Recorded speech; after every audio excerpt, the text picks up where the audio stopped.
This is a crusade. This is a holy war against the deep state.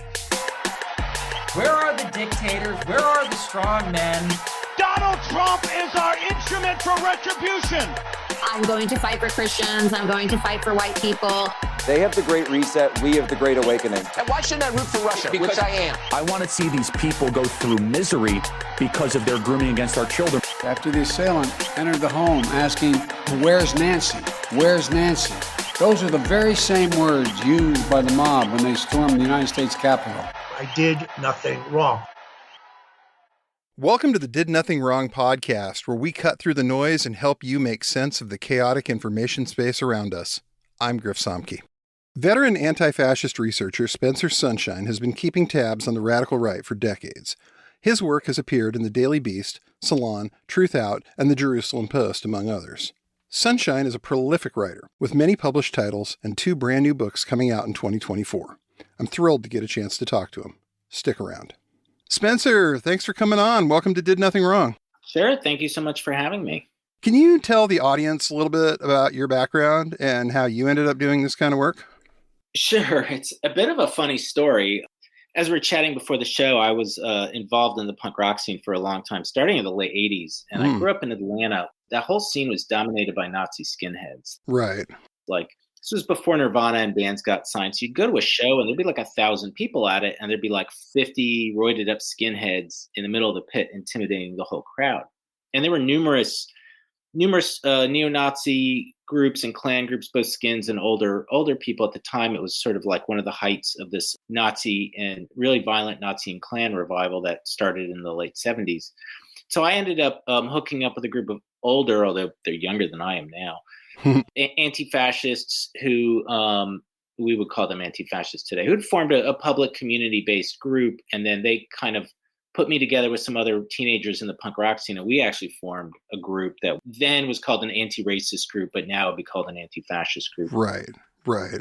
Fast forward a long time, I think in the mid-aughts, I became very interested in 2 things. One, we found cross-recruiting by a crypto-fascist group called the National Anarchists. Ooh. Who were recruiting amongst anarchists, left anarchists, and radical ecologists. They had recruited one guy who had been an editorial member of the Eugene-based Green Anarchy magazine that John Zerzan was involved in. Right.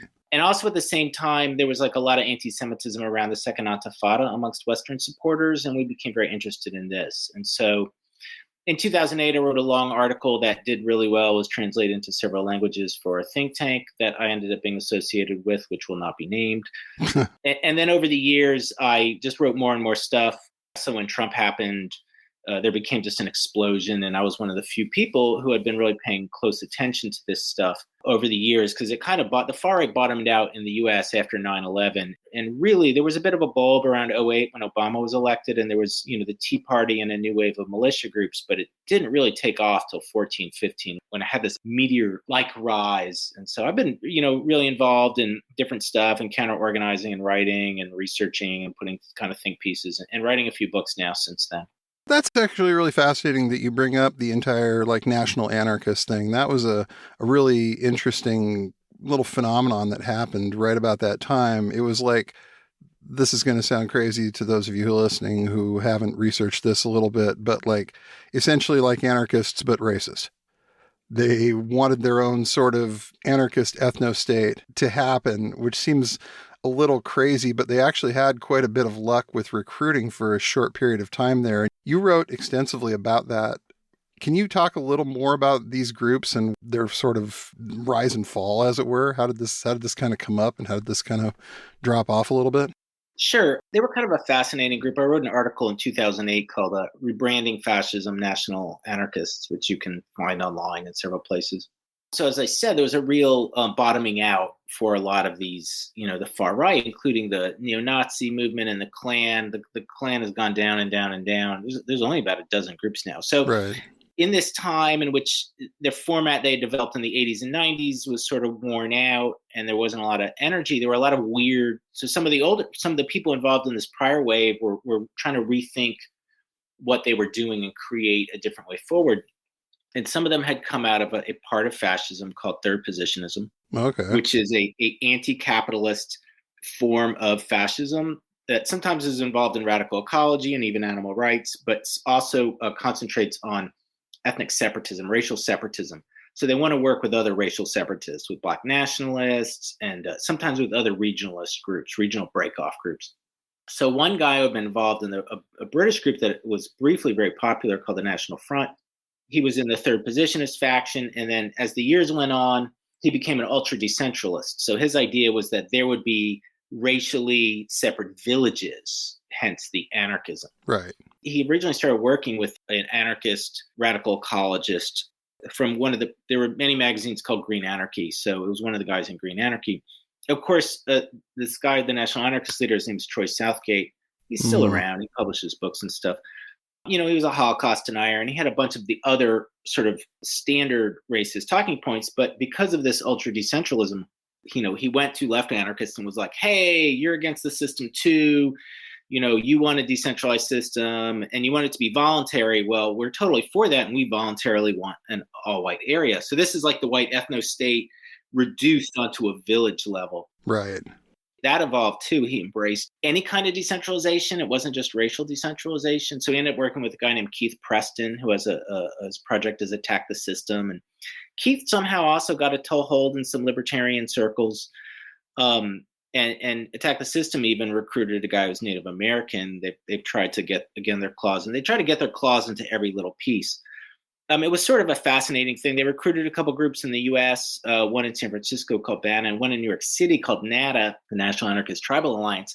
They participated in Occupy Wall Street and were not kicked out of it. Right. And some of the members of that group are still around. One was arrested for 1-6, and one guy is active in these militia groups in New Mexico. So it was more interesting than it gained a lot of traction. We were, especially because I wrote these articles, successful in making sure that people kicked them out of anarchist and radical ecological spaces. Right. Because there always is some attrition. Like there were several people in the Earth Liberation Front who became fascists, right? And, the eco-fascists are always trying to get other ecologists to join them. So this is a constant problem. Today there's a lot more interest in red-brown groups. And this is just one of the different forms of red-brown groups. So I think people need to be conscious about it. Some of it was a rethinking or a thinking of, what it meant to just talk about voluntary decentralization and what decentralization would really mean. Because I think some people, if they're not left wing about it and they're really just into the decentralization, there's a history of them floating into the right or making alliances with the right. And this has happened different times in history. Right, right. And you mentioned Occupy. Mm-hmm. And one of the most critical things you've written, in my opinion anyway, is a piece called The Right Hand of Occupy, where you talk about some of the right-wing actors who latched onto the Occupy movements and some of the ideas that they were able to inject into the more mainstream discourse as a result. And it really seems like, looking back, a lot of people have forgotten about people like Ron Paul and Tom Metzger being big promoters of Occupy at the time. Would you say being ignorant of this history increases the odds of success for right-wing entryists in these kinds of movements that come up in the future? Well, of course it does. People need to be aware of the far right, its presence, and its desire to cross-recruit and engage in entryism when they're in mass movements in order to kick them out and to keep the integrity of their movement. And the presence of these far right actors makes this, especially of anti-Semites, for example, makes it a rich and deserved target for, more standard right-wing conservatives to act against it. Like, there was a lot of outlandish articles published by conservatives about Occupy Wall Street that really did have a grain of truth, and they did make some points. And people were like, oh, because people on the left, the dominant attitude is always like, oh, it's just a smear. But there really are problems with this. And sometimes these guys do hit the nail on the head. And if you take action against them and you remove them, the amount of problems you have are a lot less. And the amount of traction conservatives can get against your movement are a lot less. So, people don't need to be an overwhelming thing, but they just need to be aware of this and need to be aware of what kind of issues and what kind of movements, because it's not all of them, that the far right will try to get its claws into. We even saw with Black Lives Matter, white supremacists weren't interested, but the Boogaloo Boys were. Oh, absolutely. Even all the way to like Ammon Bundy. He was a fan of that movement. And He had some interest in it, yeah. But people always try to elbow into any kind of mass movement. Like any kind of mass movement, people try to elbow into. So you have to be aware of that, and you have to just create a firewall against them, have your politics in order, and be sure not to get in some big fight about whether they can be there or not, or free speech. Just like kick them out. You have to be ready. You have to know what you're looking for, see them, and then kick them out. That's it. Right. And they will play the free speech card because they always do. That's their biggest tactic. But it's like, no, sorry. Yeah, I mean, and that's a one-way thing. I mean, they want room for them, but not you. Yeah, exactly. So one of your projects that you've got coming up is a book about James Mason, the neo-Nazi leader from way back, and his influence. And can you talk a little bit about why James Mason became relevant again a few years ago and his influence? Sure. Mason was a really kind of obscure figure. He's a neo-Nazi terrorist ideologue. And in his book Siege, which is actually a edited anthology of newsletters he published in the early and mid 80s, he advocates like neo-Nazi terrorism, but also almost any kind of like militant action by any faction, including the left and racial nationalists, serial killers, anything that will disrupt the society. So like serial killers and like mass shootings. And then he infamously advocated that Charles Manson should be the new neo-Nazi guru. Right. Manson's kind of overlooked, but he was like super racist, super duper anti-Semitic, was totally cool with white supremacists. At one point had an alliance with the Aryan Brotherhood. I think people dismiss this stuff, but there's an archive with Mason's letters. It's like a 6-inch folder with all of his letters to Charles Manson. Didn't he and Charles Manson work together on a belief system at one point? Wasn't that what Universal Order was? So Universal Order was Mason's belief system, but it was him taking Charles Manson's ideas about like going to Death Valley and letting, the helter skelter happen and then coming out, and becoming the dominant white group, and some other ideas about Manson. This is often overlooked, but was a kind of dualistic Gnostic. Right. And so Mason tried to incorporate some of these ideas in a neo-Nazi framework. This is the basis of Universal Order. So that's what they did. It was something that Mason did about Manson's ideas. I don't know how much Manson actually guided him or not. The truth is Charles Manson's handwriting is so terrible. I did not have time. 5 years working on this book, but I just could not decipher his handwriting. There were too many letters. So I don't know how much he guided that influence. At some point, Manson got tired of Mason after about 3 or 4 years and, realized that Mason wasn't going to like be a complete devotee in the family. Like He had his own ideas. So Charles Manson kind of got rid of Mason or cut him off. They did actually remain in touch for a few more years. So yeah, there is actually a strong influence there that's quite overlooked. So Mason was sort of an obscure figure for a number of years. And then you mentioned that he kind of got rediscovered in the 80s with guys like Boyd Rice figuring out who he was. Yeah, in the mid-'80s, his newsletter ran from 80 to 86. And in 86, Boyd Rice rediscovered him. He's an industrial musician, quite well known, started this stuff in the 70s, was influenced by Genesis Bjorge of Throbbing Gristle, who also had a fetish about Charles Manson and Adolf Hitler. Rice heard about, through gun shows, that there was a neo-Nazi who was in touch with Charles Manson, and so also had this Manson-Hitler thing going on. Rice contacted him, and then also got a number of other people in contact with him, most importantly, Adam Parfrey of Feral House Press, and then Michael Moynihan, who has a neo-folk band called Blood Axis. And Moynihan became the one who took all of Mason's letters, edited them, and Moynihan self-published them on his press called Storm. And that's the first edition of Siege, which came out in 1993. So these guys, along with Nicholas Schreck, who was married to Anton LaVey's daughter, Zena LaVey, and other members of the Church of Satan, including the current leader, Peter Gilmore, all helped to take James Mason's ideas, to sort of inject them into the crazy underground culture scene of the 80s and 90s, and then ultimately it resulted in Siege. And, this is actually funny because it's quite public. If you look at books like Feral House's Apocalypse Culture, you'll see Mason stuff in there. If you look at the Manson File, and these books are still in print that Nicholas Schreck edited, you'll also see quite a bit of Mason stuff in there. So this wasn't hidden. No. Although people have kind of overlooked it. It's mentioned in passing, but these guys all played a key role in the discovery and dissemination of Mason's ideas. So his book, I mean, I can shoot ahead, was reissued in 2003 by this Montana press, and then kind of had a slow burn. Neo-Nazis knew of it. It was a little infamous in the music scene because Moynihan was touring all the time, and he had put the book out, and Moynihan was always denying he was a neo-Nazi. Same thing with Boyd Rice. Right. And then it became rediscovered around 2015 by people on this website called Iron March. It was the site that was the incubator for a number of neo-Nazi terrorist groups like National Action in Britain, which is now a banned group, but in America, the Atomwaffen division came out of this, and some other groups like this too. The guy who ran it, Iron March, in 2015 reissued Siege in a third edition, and this is what became like the Bible. Even a former Atomwaffen movement member called it the Bible of their group. Right. And so it's become incredibly important.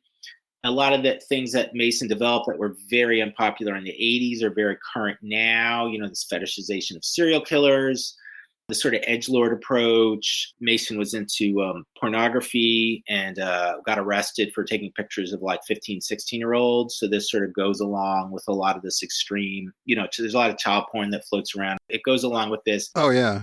And Mason loved to have, his whole shtick was like have an outrageous idea that would attract people to the idea to Charles Manson, and they could recruit from them. This was an older idea from the American Nazi Party, which Mason had been in the 60s as a kid. And so you see the same thing now with a lot of this like crazy, the edgelordy stuff on 4chan and other places. They're just going to put out this outrageous stuff, and people like the outrageous stuff, and it's ironic. And then they draw some of them into the pool of actual ideological, neo-Nazism and white supremacy. So a lot of the ideas he set up then, and a close tie with the cultural workers. So ideas he set up then became very current when people rediscovered him. And then Mason ended up being like a mentor to these people. He lives in Denver, and there's all these pictures of like Atomwaffen members and such going to his house and talking to him and taking pictures with him. It also seems like there's a number of these guys that are floating around. We just actually had Amanda Rogers on the program not too long ago, and she talked about how one of the other people that the Atomwaffen guys talked to when they were getting set up was Tom Metzger from White Aryan Resistance down in Fallbrook, California. And Metzger's a guy who was very prominent in the 80s, kind of fell off a little bit in terms of mainstream visibility, but his theories and his attitudes about how this stuff should work kind of outlived him by a number of years. We also saw a guy named Ronaldo Nazaro who ran a group called The Base that was active for a while, and he tried to make contact with another older white supremacist by the name of Harold Covington right before Covington died. Mm-hmm. Are there a lot of these guys that we still know of kind of floating around offering this kind of advice to these young guys? Not so many. I mean, Metzger died in, I think he died election night 2020, actually. He was surprisingly not as popular as you would have thought amongst the alt-right, but he did have a revolutionary approach. He worked very closely with Mason. He was Mason's closest ally and promoter. There's an interview with Metzger in 1993 on a national TV show, McLaughlin Report. He holds up a copy of Siege, actually. Oh, Covington was one of the few ones who actually had a kind of closer connection with the alt-right era, younger white supremacists. Right. He, of course, passed away too. A lot of these guys passed away, though, like Aryan Nations. Richard Butler had passed away. William Pierce had passed away. So there's limited connection. And for a lot of them, they pushed against having a connection. The thing of the alt-right was like a real break from the previous white supremacist movement, and they called it white nationalism a 1.0, right? And they were like 2.0. So there was also a hostility to them. Like a lot of the younger people younger now, probably late 20s and 30s, just like Stormfront, the website, which was the most popular white supremacist website. It was founded by Don Black, another guy. He was another guy that Mason knew who had been a Nazi since the early 70s. And, so they were like, oh, the old people need to get out of the way. So there was a limited number of like mentoring and stuff. And Mason is clearly by far the most important figure in this. It's interesting how that worked out, because he was definitely not the most important figure in his times and when he was young, but years later, it seems like that whole group was ready to hear his ideas. He was so uninfluential that Siege ran at about 7. When it closed, it ran at about, like, I think 66 names he passed on when it closed. Wow. Mason said he never printed more than 100 copies of an issue. That's how marginalized he was at that time. Right. The thing was working as a Kmart security guard, eating at soup kitchens. I mean, that was how they were selling him when he first came back up. Yeah. So there's a big difference between what these guys were capable of achieving in terms of communication at the time and what they're capable of achieving now. It seems like the internet has really helped these guys quite a bit when it comes to being able to network, being able to link up with other folks. And they were some of the first people to really get online and get organized through guys like Louis Beam, who set up things like LibertyNet. Do you see them having kind of a significant head start on that technology when this came up? Oh, yeah. I mean, they really showed how you could use both social media and like unusual marginal platforms like 4chan as political organizing tools, to launch projects from, to interject talking points. They used to do that very successfully in the Trump administration and during the campaign. They are, with the internet, with BBSs, and then the web, they were early adapters. Right. I think the first white supremacist website was started in 1983 by a guy who had been a former member of Hitler Youth. They're always looking for a niche to get their claws in, and they'll use almost anything. So yeah, but they really did pioneer a lot of this stuff, and and now that they're, the deplatforming from the major platforms really hurt them, from Facebook and what was Twitter and such. But what happened is that there just became a profusion of platforms, right? Especially for younger people. Like, I can't even keep up with it. When they started using Discord, that was that was for gamers, and now they're on all kinds of streaming platforms that the only reason I hear about them is when I hear that they've developed big audiences on them. So yeah, they've been very successful using this stuff. They are, I think, for political groups, they are some of the leaders in this, the most forward thinking or using or forward tactically forward groups, political factions in this. Shifting gears a little bit, you posted an essay on your Patreon today, and everybody should go subscribe to Spencer's Patreon because it's awesome, and he's got some great ideas on there. Today's essay was called, "What Does It Mean to Not Question the Actions of an Oppressed Group?" And that's a phrase we definitely hear a lot, especially lately. So could you elaborate a little bit on this and how it usually ends up playing out in practice when this phrase comes up? Sure. I'm very critical of a lot of parts of the left, which is one reason I'm more of an obscure writer than not, is I think a lot of my audience is on the left, and then a lot of them don't like all the things I say. But, I come out of like an older, I come out of the anarchist and anarcho-punk scene, even though I feel like my politics have moved beyond a lot of that. But, what I learned from that was both a pretty thoroughgoing anti-nationalism, but also a wanting to have a means and ends connection for the future that we want. And for me, that's like a cosmopolitan future that is anti-capitalist, but is not like reductionist in that takes, oppression seriously by identity and doesn't reduce it to some kind of economic base. But in doing that also, and this used to be limited to a lot of like tanky groups. Right. When they were the dominant groups, like really up until the Soviet Union collapsed, but really even continuing till about 1999 with protests against the World Trade Organization, which just is the 24th anniversary of it. Yesterday, actually. It's been that long. I'm definitely one of the few people who was at the WTO in New York City on 9/11 and at Charlottesville. Wow. Nice work. Yeah, life gets weird, right? I grew up in a boring small town, and I'm like, my life has gotten really weird over the years. And I know about their positionist groups because I encountered them in Russia in the late 90s when the National Bolsheviks were there, which was a group that Alexander Dugin was part of. Right. Eddie Baby Limonov. And Eddie Baby Limonov, there's all kinds of weird connections in the cultural scene, was published by Matt Taibbi and Mark Ames, had a magazine called The Exile, and they had a column by Limonov. Wow. So, this is all this like Red Brownie kind of stuff. But back to what I'm saying is like, I really was taken aback when there was a lot of support for nationalists, racial nationalist groups, and Islamist groups flooded into the non-tanky scene in the aughts.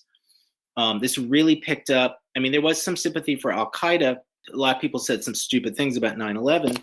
But, really after, and not just with the Second Intifada, but after Hamas became the dominant, radical Palestinian group there, and the war with Hezbollah, with Israel, there really became a shift amongst, we'll call them decentralized radicals, anarchists, but others, into a position supporting this stuff, into positions that used to only be tanky positions, into a kind of, campism, and to anyone who opposes America is good under the rubric of anti-imperialism, Right. to a fairly full-throated support of Black nationalists, which you didn't see before. And so I'm not on board with that. I mean, whatever people's arguments for it, they're not my politics. We really need to stress an ends and means kind of politic. We need to support groups that have a cosmopolitan vision, but are on the left. I'm very interested in projects like the one in Rojava in northern Syria, where they really are trying to have a multi-ethnic, bottom-up kind of left-wing project. But as this goes on, I mean, there's some really manipulative people, if you ask me, and they're fine with war crimes. I mean, in particular, we saw there's a lot of people on the left, a lot of them, including anarchists, who were very into the 10/7 massacre by Hamas of, Right. Largely Israeli civilians. I mean, these are unarmed civilians. I think most people have no problem with they broke out of Gaza and attacked military bases and such, fair play, but they massacred and they took hostages. These are war crimes. And people came back and justified this by saying you can't question, what oppressed people do. And I think this is a duplicitous argument. It's anti-intellectual. Like, if that's your position, then why do anything but support anything a group does? It's also like, it means you don't know anything about a group's struggle. I mean, all kinds of identity groups have many different beliefs in them and many different factions in them. And they know the differences. Palestinians are very aware of the many different kinds of political groups that exist amongst the Palestinian liberation or nationalist movement, whatever you want to call it. Right. And outsiders can get a really weird idea. And it shows like a lack of engagement and understanding of these issues. So, for example, Native Americans, people are always shocked when I say this. And this is a statistic I read in the Native American press. 40% of Native Americans voted for Trump. Wow. When you say you're in solidarity with Native Americans, who exactly are you in solidarity with? Yeah. I mean, in reality, what it means is that there's a small number of decolonization Native people that interact with the radical left scene or part of it. And that's fine, but like, you should say that. That's actually what's said in the famous essay, Accomplices Not Allies, which came out of some collaborations in Arizona. But like, who is it? And, people just say this. And so they say you can't question what they do, but who is it that you're not questioning? So like I wrote in this essay, and if you want to read my Patreon, you can sign up now for free for a week. Whoa. And see what's on there. And of course, as low as $2 a month, cost of a cup of coffee, you can support my work. Buy this man a cup of coffee. Seriously. Buy me a cup of coffee. $5, it's like a beer. $10, like a burrito. I mean, just how much do you buy? How often do you buy somebody a beer? Right. It's invoked. This idea is invoked when a group's supporters recoil from the actions of the group. And probably for good reason that they're recoiling. If these are unethical actions, if these are illegal actions, if these are things that are just beyond your own politics. And like I said, I mean, if that's your jam, man, if you think anyone who hates the U.S. is fine and anything they do, anything goes, like, fair play on your part, you're consistent. But if you actually want to support a certain kind of politic, then you really need not to be misled by these things, and you need not to be silenced by these things. And I want to say it's so funny. It's a general proposition, because I had someone contact me who was Jewish and who read it as people in their community trying to force them to support Israel, right? Because they're like, no, you have to support what Israel does in Gaza. You have no right to question it. You need to go to all these pro-Israel rallies and stuff. So it's kind of funny. I mean, it's a general principle. So you also mentioned the idea of blank checks, and it seems like we're seeing that, like you just mentioned, in both sides of the Israel-Palestinian conflict right now, where each side's supporters are completely willing to look the other way at the horrible excesses that their side has committed at this point. Absolutely. At what point do you think people are finally going to say this is too far? Because I thought that point was, a month ago. Maybe after 10/7, I thought maybe that was where some people were going to get off the train, and it seems like instead it just kind of got worse. Well, I mean, I do want to say first, there's not just two sides. There's all kinds of people, and there's loud voices on the, like, anything you do to kill Israelis are cool, or anything you do to kill Palestinians are cool. And those are only some people. There's a lot of people who have a much more guarded view, or even sort of in the center of that. So let's not think that all, pro-Israel or pro-Palestine people are like this, because they're not. What's the limit of the check? I think for some people there's not. I mean, we saw on 10/7 for a lot of people, a lot of Palestine activists, that was not beyond what they could cash. Wow. And some of them thought it was distasteful but understandable, and some of them were full-throated, super excited by it. I think One professor said it was like waking up and drinking a bunch of espresso. I don't know, clearly more than that for some people. For others, there's a lot of people marching out there who like, I don't agree with what happened, but like, I do disagree with what's happening in Gaza, or I do disagree with Americans backing Israel to, supplying munitions and stuff for what's happening. So right. Let's be clear, there's a range of thought, and I am criticizing people on the more extreme end of it. But I think for some people, obviously if Tel Aviv got nuked, they'd have a little party or a big party. Mm-hmm. And I think for some, more extreme Zionists, if they nuked Gaza, they would have a big party. So I'm not sure there are limits for some people. That just strikes me as just, wow, thinking about that, the idea that there's... But it's a return. I mean, the thing is, we've always seen this on the left. People forget. I mean, Stalin killed 20 million people, and boy, did he have a bunch of supporters. I mean, there were like tens of thousands of people in the American Party. In the French PCF, they would get a quarter of the vote in France in the national election. So there was no shortage of people doing this. When I was much younger, the Shining Path was still a going thing, and they killed about 30,000 people in this both sides dirty war. So there's always been these people on the left. There always been people. It's easier when things are far away. You know what I mean? Right. It's so much easier when things are far away and you're not going to be involved in it. I mean, comparatively few people ever get killed in political clashes in the United States. So you can always things look better far away, and some people are heartless, and it's just an abstraction to them.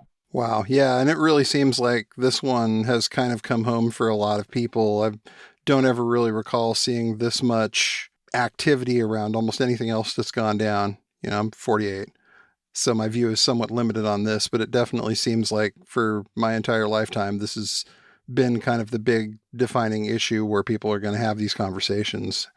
And that brings me to a piece that you wrote a few years ago called Looking Left at Antisemitism, which seems absolutely clairvoyant now. And it seems like this conflict has brought some of the ideas that you wrote about to the surface in a way that has really forced that conversation that people didn't want to have at the time that you wrote it, because now there's really no choice. It's become very clear that there's a whole lot of anti-Semitism on the left that people just simply didn't want to talk about, but now they can't avoid it.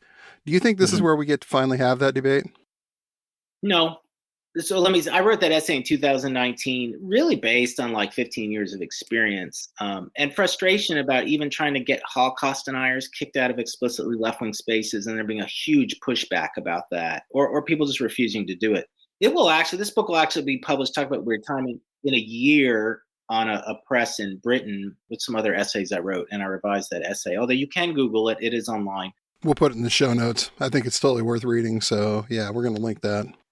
I've actually never promoted that essay on social media because I have not wanted to deal with the immense blowback. I know it gets passed around. I see it being promoted by people on Twitter or Reddit or whatever. And that was sort of my point. It's funny that it's coming out in a year, but like all the issues I raised, you'll see now. Mm-hmm. You'll see all of them because they're the same issues that have been existing in the left. And, some of them is like, why do you not care about conspiracy theories? Why do you allow stuff you would never allow for any other group? And only at the end do I really, I talk about red-brown movements. I talk about critiques of finance capital. Only in the end do I get into some of the Israel stuff. And it's not that I'm not, very sympathetic to Palestinians. Like I was in New York on 9/11. I cannot imagine. That was like one attack and then it was over. I cannot imagine what it means to be in a city where this is like a constant thing and you don't know when it's going to end. But on the other hand, I think the way people talk about Israel is, it's not even always anti-Semitic. To me, a lot of it just doesn't make any sense. When I sat down and read the history of Zionism and how Israel was formed and stuff, I was like, this to me doesn't sound like anything the way that people talk about it. Is that anti-Semitic? I don't know.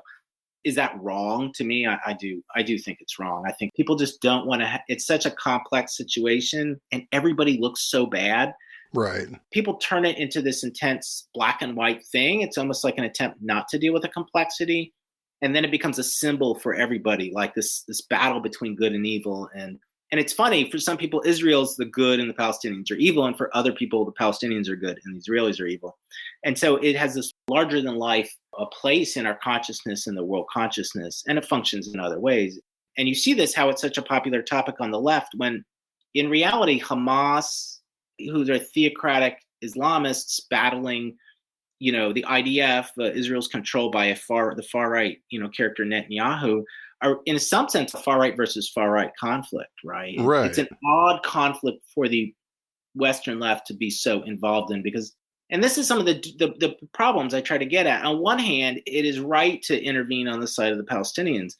On the other hand, it's very strange that the left chooses this as such a central issue. And both are true at the same time. And this is part of, when we get down to that issue, and again, in my essay, this is only part of it, it really does become quite complex while the dialogue about it is so extreme at the same time. Right. Yeah. And that is definitely a weird thing. I want to pick that up because Hamas is nobody's idea of a leftist group. They just aren't. No. They are these fanatical Islamist terrorists. And the idea that somehow people are prepared to overlook a lot of that in their support for these guys, it strikes me as insane. We get that people are being oppressed here. We get that this is a really horrible government that's running things in Israel right now, but these don't seem like the guys you want to put your stock into fixing that.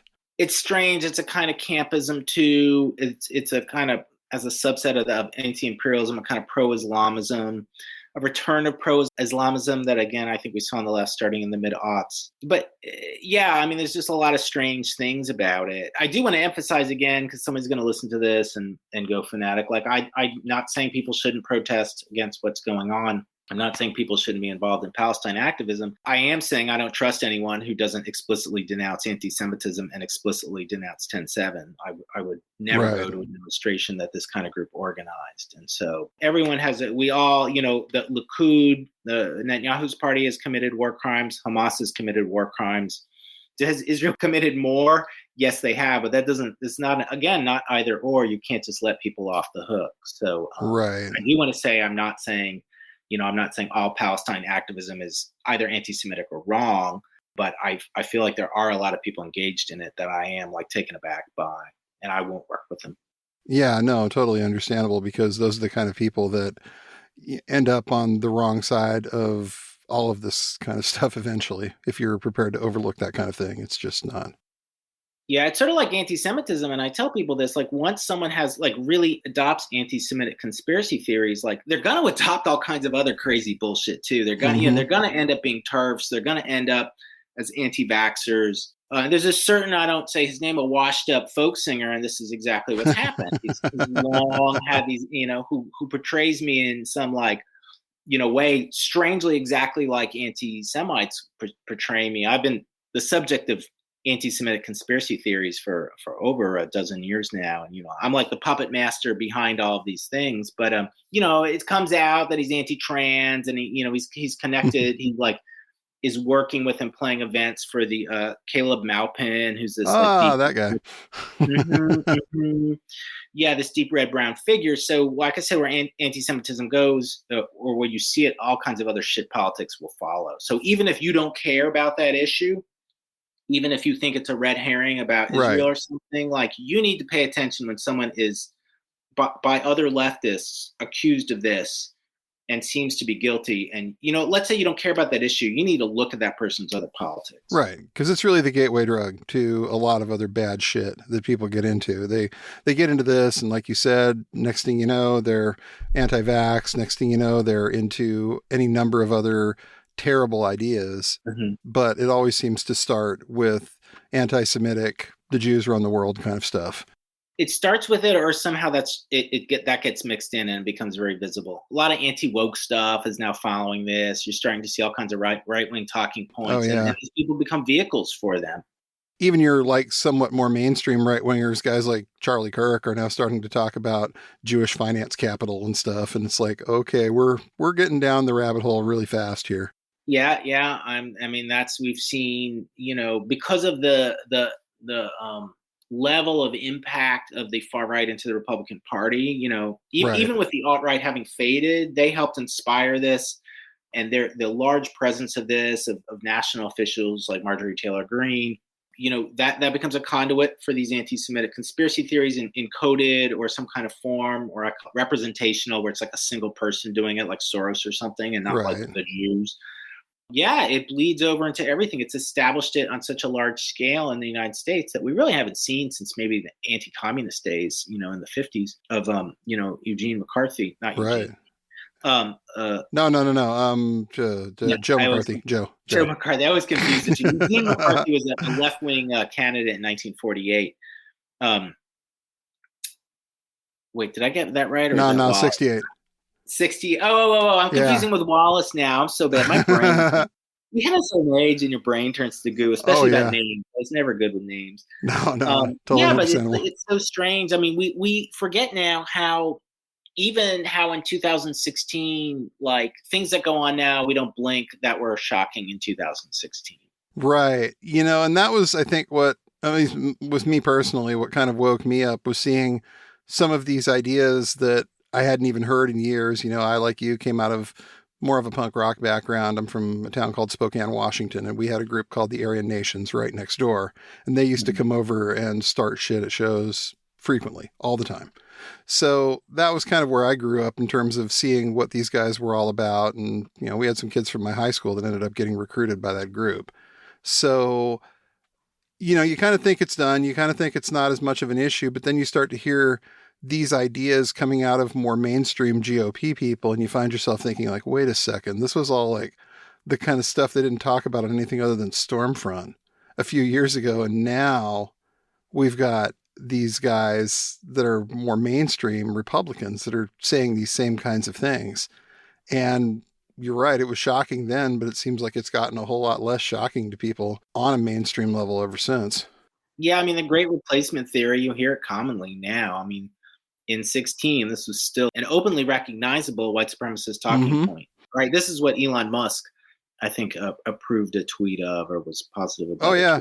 Yeah, no, he did. And, this is something Tucker Carlson has brought up on his show any number of times. Tucker is big proponent of this.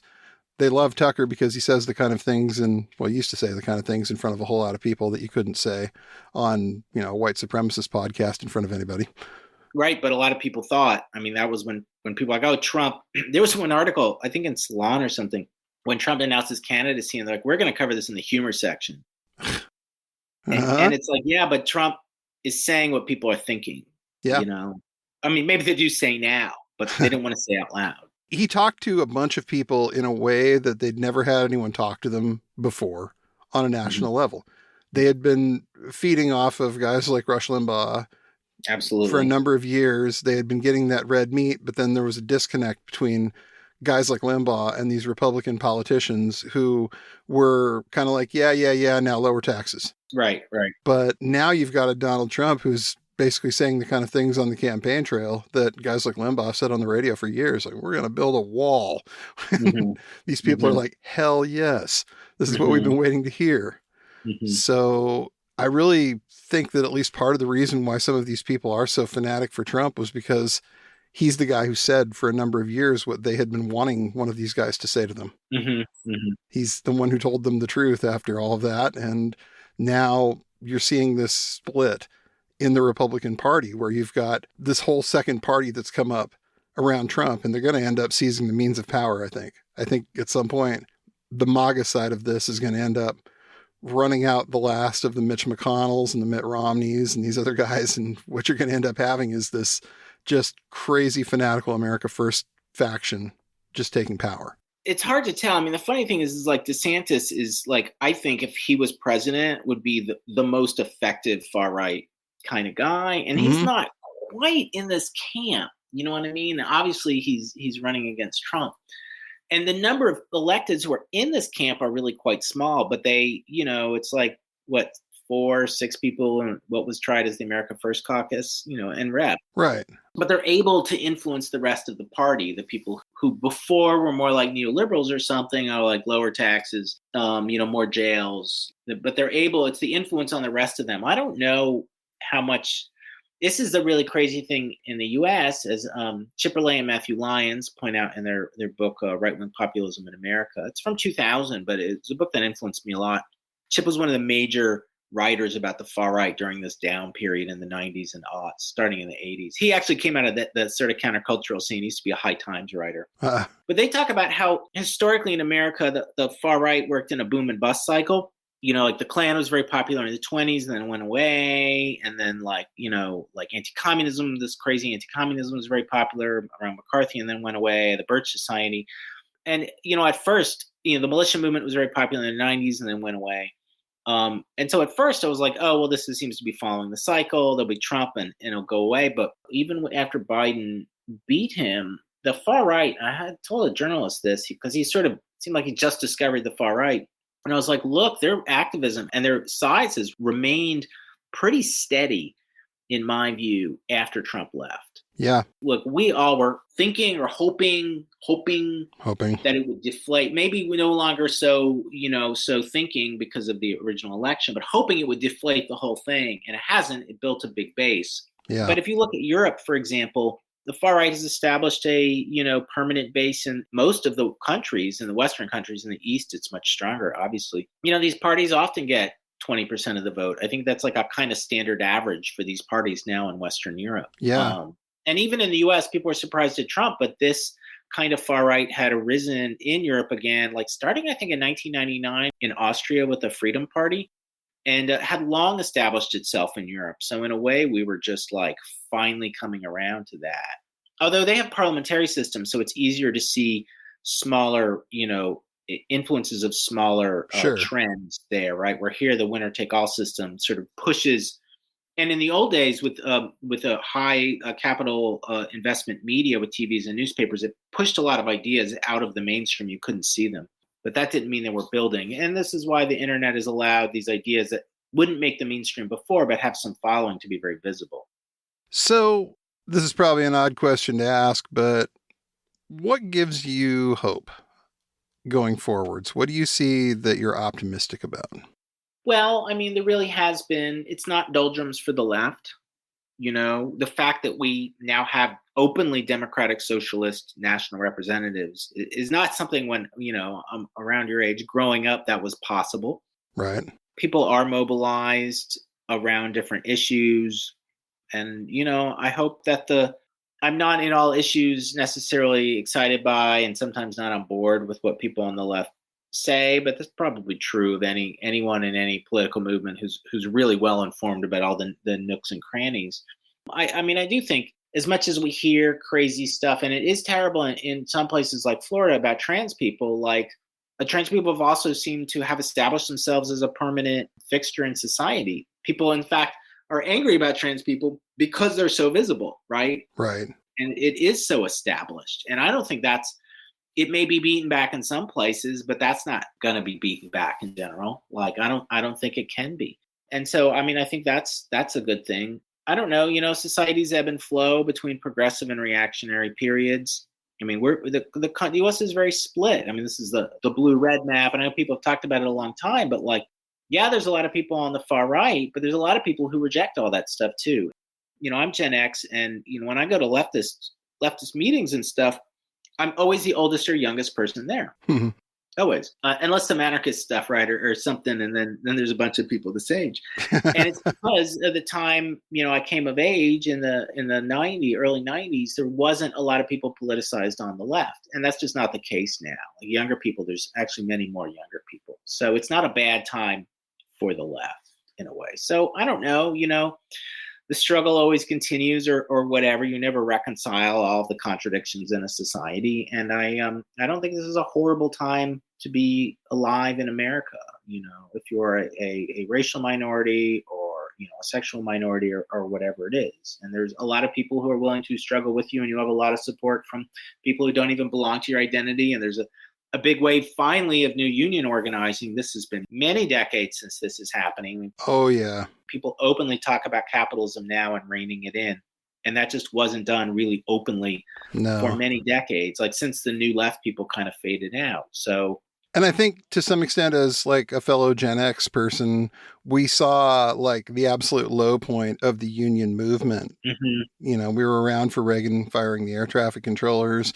We saw union membership drop, and mm-hmm. it's coincided with a drop in living standards to a large extent. And I think seeing all the union wins in the last couple of years and having a president, for whatever else you think of him, I think is pretty solidly pro-labor. Mm-hmm. It mm-hmm. really makes me kind of optimistic as well that maybe this is the time where we start to gain some of that back and we can actually start getting to the point where worker rights get respected and collective bargaining becomes a thing that people have come to expect again as part of their work experience. In the first wave, when unions kind of became fully legalized under FDR, and I think especially after the war, there became a wave of unionization where it reached 50% or more in the US, and everywhere was getting unionized. It was sort of backed by the government. But, like retail stores and restaurants and all kinds of stuff. And this, of course, went away to a core of government workers and heavy industry, and largely because of legacy stuff, and down to 10%. And it was ridiculous to talk about like unionizing McDonald's or something. Now it makes a lot of sense. The fight for 15 used to be seen as some outrageous socialist thing, and it's been implemented in a lot of places. So, yeah, I mean, it's great that there's pushback. It's great that the unions have finally overcome the doldrums of the 90s and stuff, right, where they didn't know how to organize.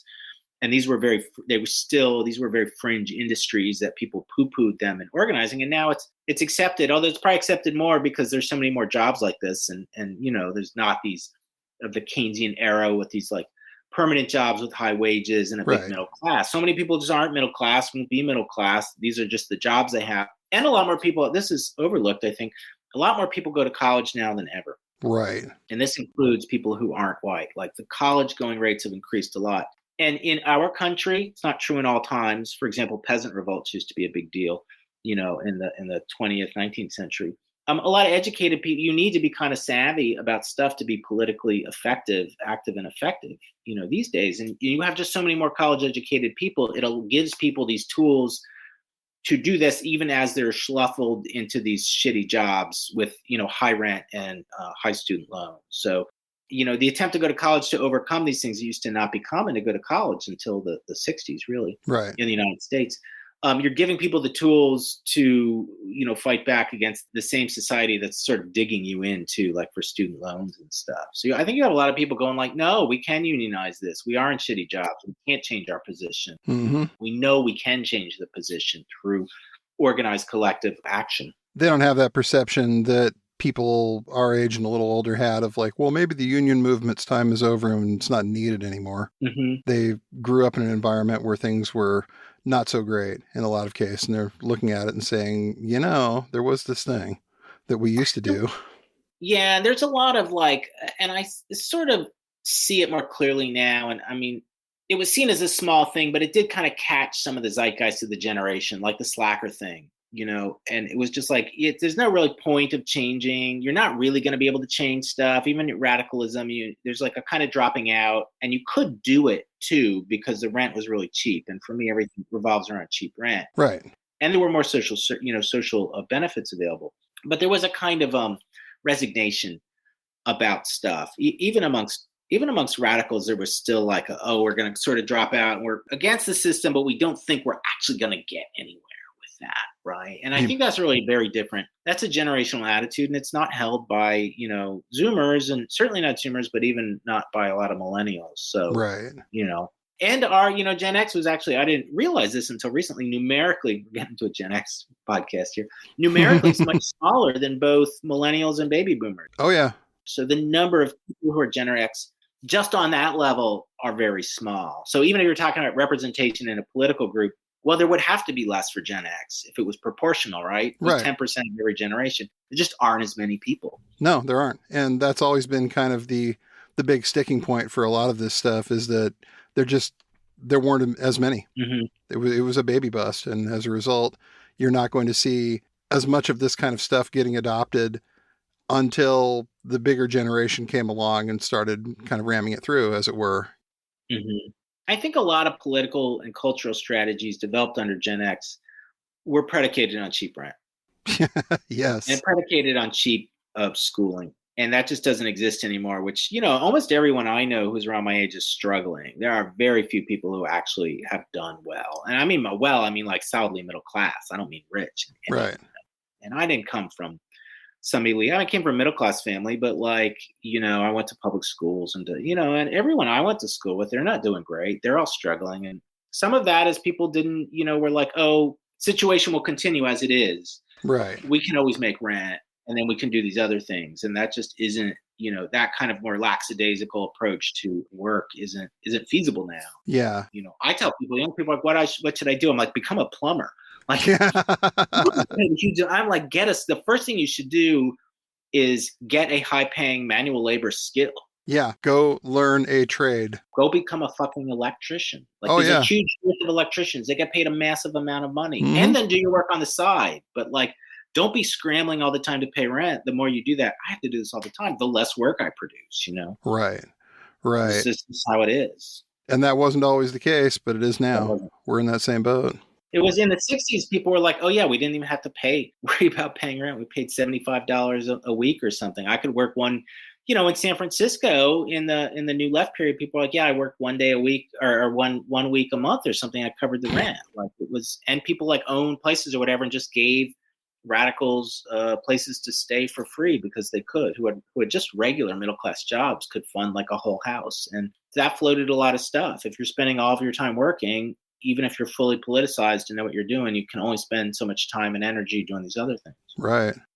So, you know, you've been at this for a really long time, and you've totally realized, we've talked about it, about this kind of activism being a never-ending marathon. You're just going to keep running. And you've probably seen plenty of people completely burn out. How do you avoid that? What do you do to unplug and avoid that level of burnout yourself?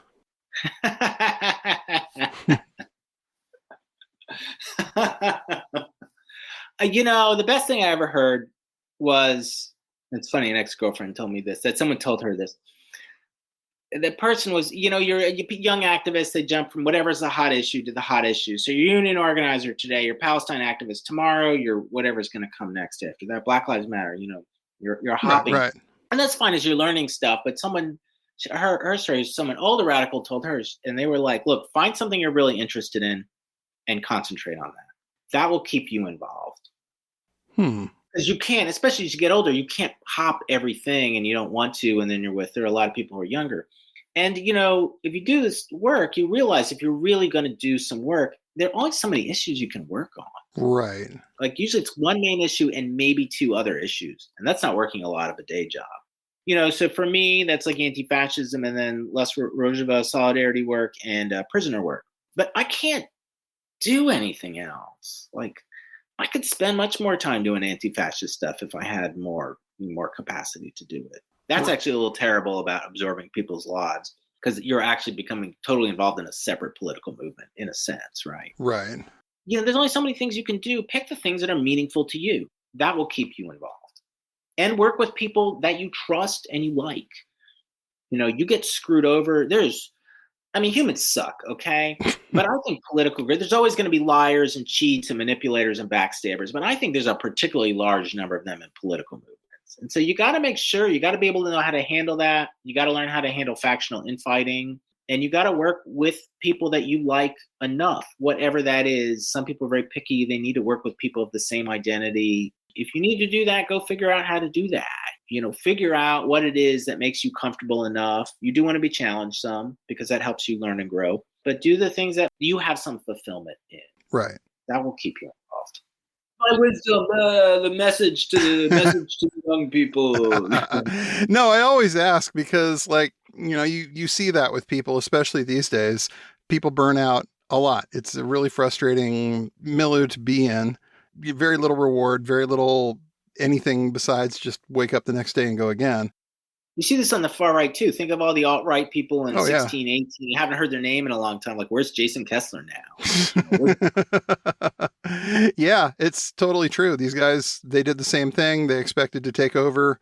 They didn't have that long war perspective, I think. They were kind of like, this is going to be it. And next thing you know, unless they are, you know, Jack Posobiec and getting paid to do it. That changes. Right. You know, James Mason's newsletters are kind of fascinating, and some of this stuff is in siege because a lot of it is a reflection on his like 15, 20 years of activism in the neo-Nazi scene. A lot of these things are just, they're good for everything. He talks about the 18-month syndrome of people who become involved as neo-Nazis and they become fanatically involved for a period of time and they burn out. Like, there's a lot of the same dynamics. He talks about how do you deal with, you know, wingnuts and backstabbers, and like, you know, how do you remain involved, and what are your ideals versus practical stuff? Like, a lot of this stuff, you know, it's a human dynamic, right?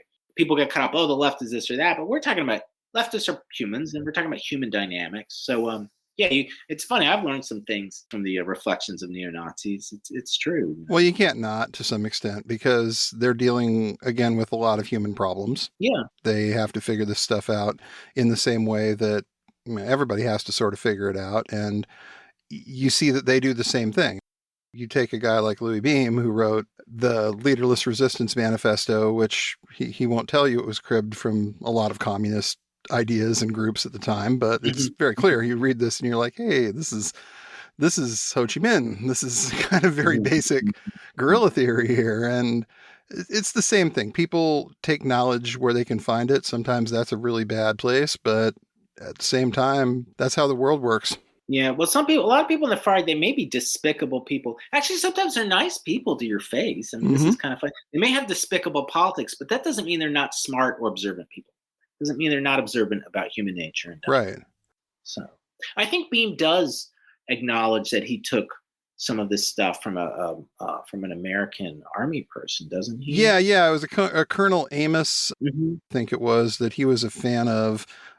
Louis Beam was one of those guys who was really good at staying in the background. He was not the guy who had to be up front, which kind of was part of the reason I think he was as effective as he was for so long, being just right next to the shit that was happening. Not close enough that you could arrest him for it, but close enough that, he had to have known about it.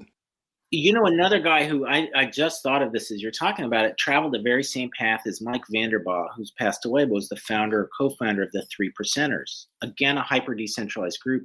Vanderbaugh, at one point in his blog, says he was a member of a Maoist group in the 60s or 70s. Surprising, not really.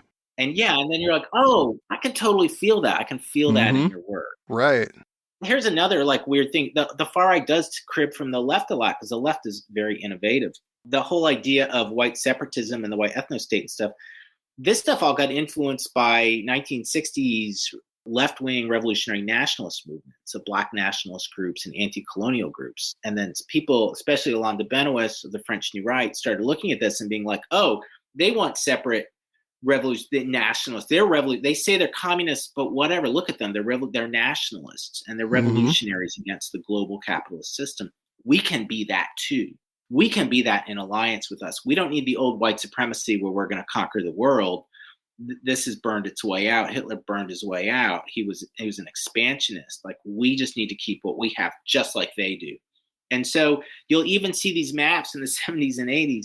If you look at 70s New Left, nationalists, racial national stuff, POC national stuff, they make these maps of the U.S. broken up into different racial enclaves. Right. And then you'll see similar maps the white supremacists made, but with a white area in it. So they literally they were influenced by these ideas from the left. So there's a flow. The left doesn't get as influenced at all by the far right, but there is a lot of adaptation of left-wing ideas and then reworking into the far right. Definitely.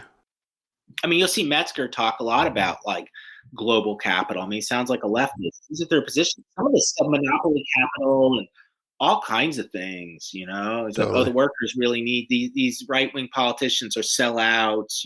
They say this stuff, but they don't really stand up. They don't stand up for the workers. They're really in bed with capitalists. You're like, oh, okay. Yeah, Metzger, if you didn't know who he was, could sound like a real socialist a lot of the time. If you didn't know about his other politics, you could be like, wow, this guy's onto something. And wait a minute. Yeah. And Metzger actually drew, I think, at least two former leftists became staff members.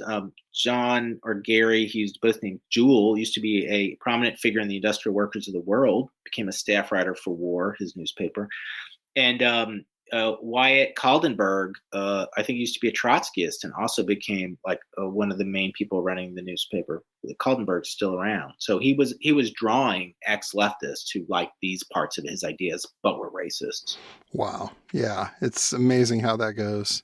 You get these guys that at one point were Trots or Maoists, and all of a sudden they've shifted, but not really. And the left occasionally draws former white supremacists, which is really a tense subject, but there are some, and some people, the ones I met largely were like that when they were teenagers or something, and then went through a long period and then later became leftists. So that does actually happen too, but it's very sensitive. Yeah. There's a lot of, hoops that kind of need to get jumped through. And there's a pretty high standard of proof for people because so often it's just been a hustle. Oh yeah. These guys will come along and they'll say that I've reformed. And next thing you know, nope, sorry. not at all. But some people are just hoppers. They just move from one, I call them hoppers, just from one ideology to another, and just like, they're just, chameleons. And they may even legitimately act like leftists, but it's really weird, and there'll be something else tomorrow, right? Right. So how can people support you in the work that you're doing? Well, I think at this point you can read my articles and pass them around. I mean, always like that. I have 2 books coming out. They're not available for pre-order yet, but one of them is called Neo-Nazi Terrorism and Countercultural Fascism: The Origins and Afterlife of James Mason's Siege. That'll be out in May on Routledge.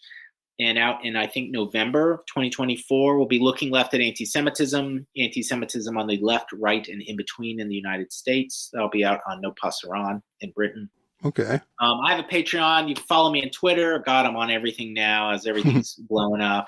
I'm on Twitter. I'm on Facebook. I'm on Blue Sky. I'm on Mastodon.